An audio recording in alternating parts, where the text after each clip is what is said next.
ጤና ይስጥልን የተወደዳችሁ የቦርከና ሚዲያ ቤተሰቦቻችን የዕለተ ሐሙስ የሚያዝያ 15 ቀን 2018 ዓ.ም የሰዓቱን ዜናዎች ይዘን ቀርበናል።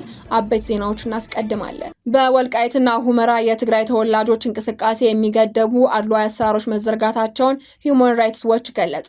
በአወዛጋቢዎቹ የምዕራብ ትግራይ አካባቢዎች የሚገኙ የትግራይ ተወላጆች መታወቂያ እንዳያገኙና ፍቃድ ሳይኖራቸው ጉዞ እንዳያደርጉ የሚከለክሉ አድሏዊ አሰራሮች ተዘርግተዋል በማለትም ሂውማን ራይትስ ዎች ከሷል። የዕለቱ ዜናችን ቀዳሚ ጉዳይ አድርገናል።